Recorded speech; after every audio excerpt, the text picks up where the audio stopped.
Ang recipe natin ay chili con carne. Ngayon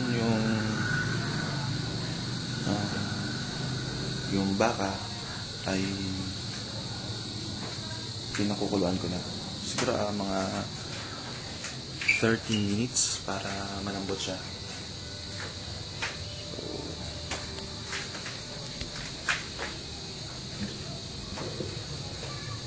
Ayan siya kumukulo.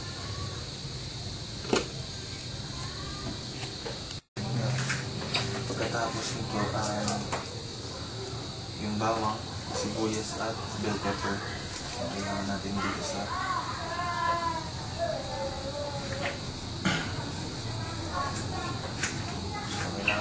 ay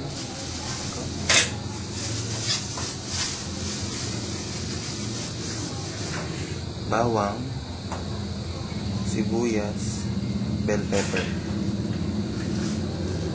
Chop na. Gayat na yung bell pepper, yung sibuyas, bawang. Hinihintay ko pa rin matapos yung pagkulo nitong or lumambot tong baka. Medyo mahint na yung pan, so lalagyan na natin ng oil. Lagayan ka kailang ha. May lagayan, pero hindi kasing ganda ng lagayan ng oil. Ito yung dating lagayan ng peanut butter. Kasi nyo talagang big time oil. So konti lang.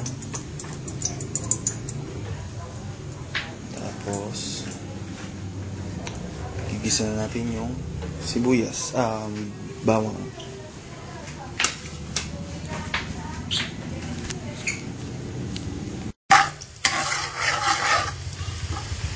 Gisa natin yung bawang until medyo brown na bago natin i-add yung sibuyas.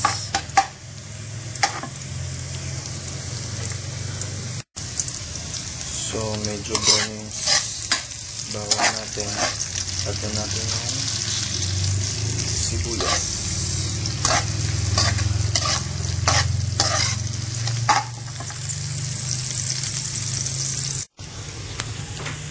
Pagka malambot na yung beef mo, i-drain mo, pero mag-save ka ng konting broth baka kasi mamaya kailanganin. So yan yung malambot ng baka. Tapos pag medyo white na yung kaso in this case medyo mapula talaga yung gamit kong sibuyas, so yung stage yan, pwede na yun ilagay yung beef. Ilagay ko na. So pag nalagay mo na yung beef, so halo-halo lang ang konti.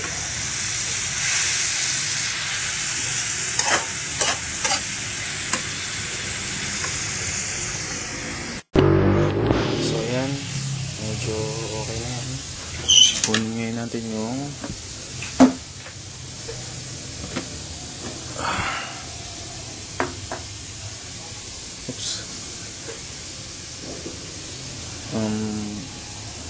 this is oyster sauce.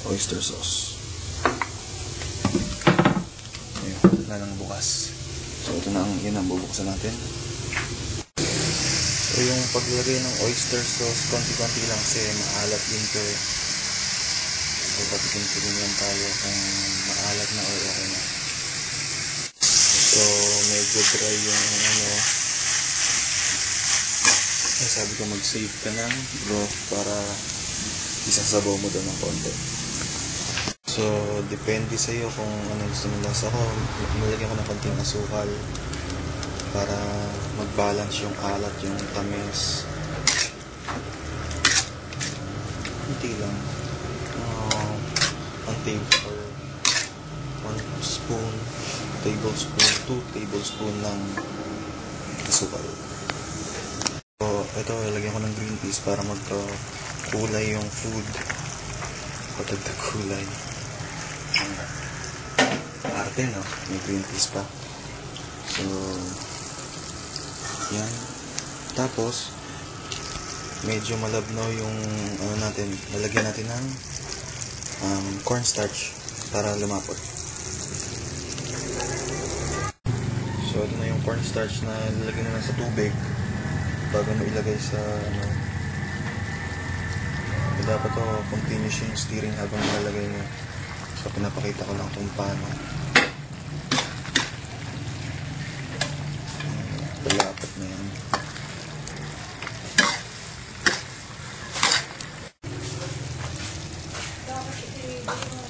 At yung last na nilagay na ay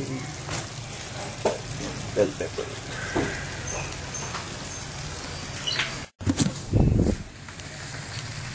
Yan yung kalalabasan niya.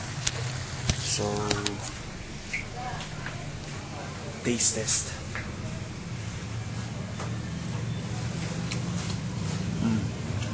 Harap. Harap yung medyo hindi masyadong malambot yung ano. Kasi pag ano yung sobrang lambot yung nadudurog na sa bibig, hindi masarap yan. So perfect lang. Perfect.